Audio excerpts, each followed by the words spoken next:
14।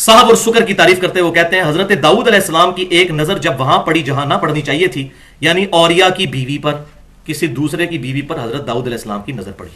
یہ اصل میں وہ ٹیمپرڈ فارم میں جو اولڈ ٹیسٹمنٹ آج موجود ہے نا تورات، اس میں یہ واقعہ بیہودہ لکھا ہوا ہے. وہ ٹیمپرڈ فارم میں تحریف شدہ وہاں سے نقل کیا ہے.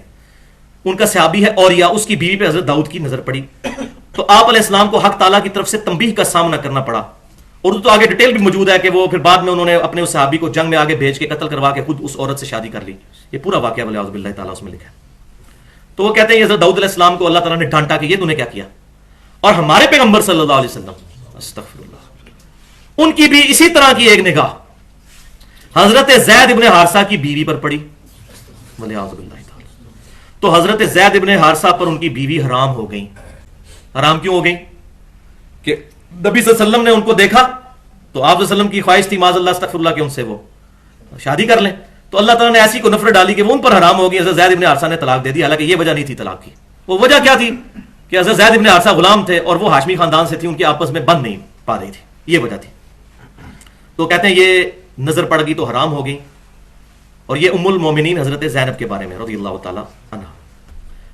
اب وہ کہتے ہیں اس لیے کہ حضرت داؤد علیہ السلام کی نظر حالت صحو میں تھی. صحو کہتے ہیں جان بوجھ کر بندہ ہوش میں ہو اور اس سے کوئی بھول چوک ہو جائے. تو کہتے ہیں داؤد علیہ السلام تو ہوش میں تھے، انہوں نے اپنی صحابی کی بیوی کے ساتھ جو کچھ وہ معاملہ دیکھنے والا کیا تو اللہ نے ان کو ڈانٹا. اور ہمارے نبی کو نہیں ڈانٹا، اس کی وجہ بتا رہے ہیں کیوں. وہ کہتے ہیں اور ہمارے پیغمبر صلی اللہ علیہ وسلم کی نظر حالت سکر میں تھی، یعنی مدہوشی کی حالت میں تھی، اس لیے ان پر گرفت نہیں ہوئی. سکر اور صاحب یہ ٹرمز ہیں دو تصوف کی. صاحب کہتے ہیں جو بندہ ہوش میں ہوتا ہے جس کو سالک کہتے ہیں، اور سکر کہتے ہیں یہ مجذوب جس کو ہوش نہیں ہوتی.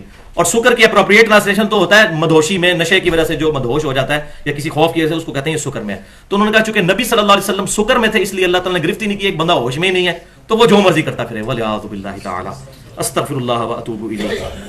اب یہ تو تھا ان کا عقیدہ. نبی صلی اللہ علیہ وسلم کا ذرا عقیدہ قرآن پاک میں جو بیان ہوا وہی کا فیصلہ. بسم اللہ الرحمن الرحیم. والنجم اذا ہوا، اس ستارے کی قسم کہ جب وہ اترے. ما ضل صاحبکم وما غوا، تمہارے نبی نہ کبھی بہکے ہیں نہ کبھی بہرا چلے ہیں. Categorical mention. وما ينطق عن الهوى، وہ تو اپنی خواہش نفس سے کچھ نہیں بولتے. ان ہوا الا وحی یوحى، وہ تو وہی کہتے ہیں جو اللہ کی طرف سے ان کو وحی ہوتی ہے. یہ ہے گارنٹی. اب یہ کتاب بزرگ بریلویوں اور دیوبندیوں کے مشترکہ بزرگ ہیں خواجہ فرید الدین گنج شکر. ان کی کتاب ہے ہشت بہشت، جس میں 8 بزرگ جو چشتی سلسلے کے بزرگ ہیں ان کے حالات زندگی جمع کیے گئے ہیں. اس میں سے ایک فوائد السالکین ہے صفحہ 19 اور شبیر برادرز لاہور کی شائع شدہ ہے. خواجہ قطب الدین بختیار کاکی صاحب جو خلیفہ تھے خواجہ معین الدین چشتی صاحب کے، ایک دفعہ ان کے پاس ایک شخص آیا اور عرض کیا کہ میں مرید ہونے آیا ہوں. تو خواجہ نے فرمایا جو کچھ ہم کہیں گے کرے گا، اگر یہ شرط منظور ہے تو مرید کر لوں گا. اس نے کہا کہ جو کچھ آپ کہیں گے میں وہی کروں گا. ان کو کیا پتا تھا یہ کیا کروانے لگے.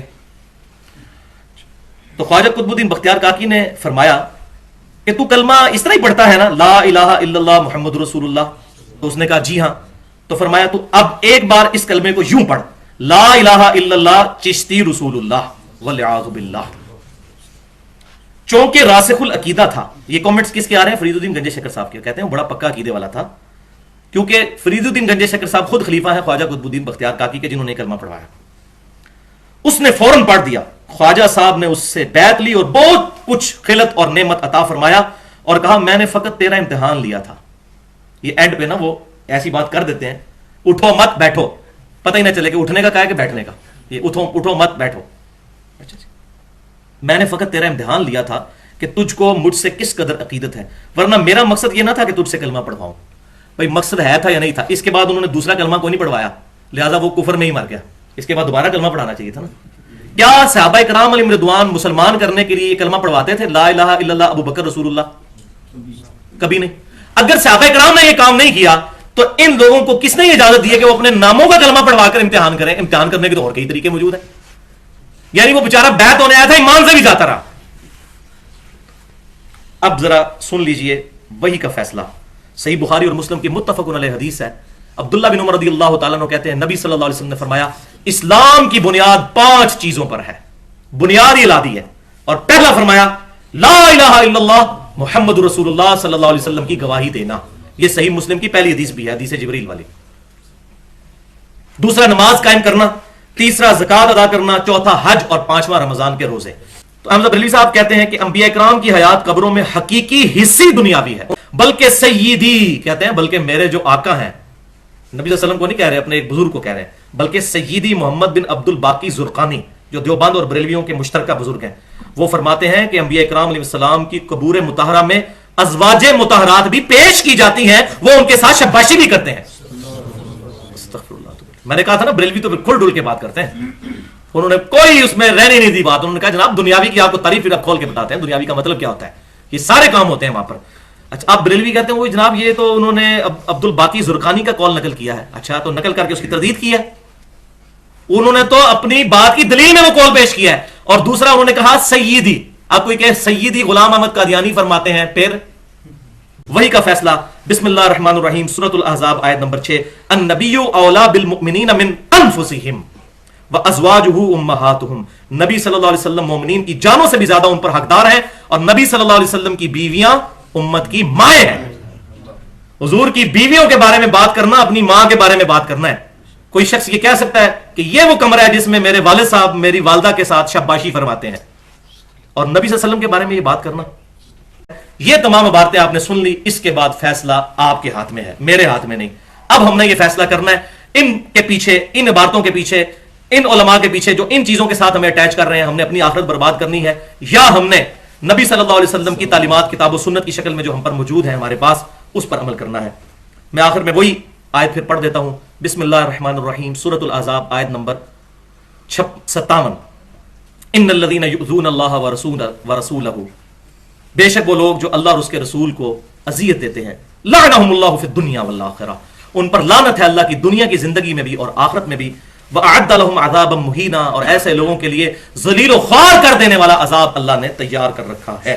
وَلِعَاذُ بِاللَّهِ تَعَالَى، اللہ کا شکر ہے کہ ہمارے پاس ان کی کتابیں موجود ہیں، اور ان کتابوں میں ایسی عبارتیں موجود ہیں تاکہ ہم اینٹی وینم تیار کر کے ان کی پبلک کو یہ فاش باتیں دکھا سکیں، اور اس کے ذریعے لوگوں کو کتاب و سنت تک لا سکیں۔ مجھے الحمدللہ اس چیز کی خوشی ہے کہ یہ چیزیں موجود ہیں، ہم کچھ دکھا تو سکتے ہیں لوگوں کو، اور جب یہ لوگ نکالیں چیزیں تو علل اعلان نکالیں، ہم اس کو بھی ویلکم کہیں گے۔ اللہ تعالیٰ سے دعا ہے کہ ہمیں گستاخوں سے بچا کر نبی صلی اللہ علیہ وسلم کے ساتھ سچی محبت رکھنے والے جو لوگ ہیں، کتاب و سنت کے منہج کے جو لوگ ہیں، ان کے ساتھ اٹیچمنٹ نصیب فرمائے، کتاب و سنت اور اجماع کی تعلیمات کو خود عمل کر کے دوسروں تک پہنچانے کی توفیق عطا فرمائے۔ جو حق بات میں نے آج کہی اللہ تعالیٰ ہمارے دلوں میں راسخ فرمائے، اگر جذبات میں میرے منہ سے کوئی غلط بات نکل گئی تو اللہ تعالیٰ ہمارے دل سے معاف کر دے اور اس کو معاف بھی فرما دے۔ سبحانک اللہم و بحمدک، اشہد ان لا الہ الا انت، استغفرک و اتوب الیک، وما علینا الا البلاغ المبین۔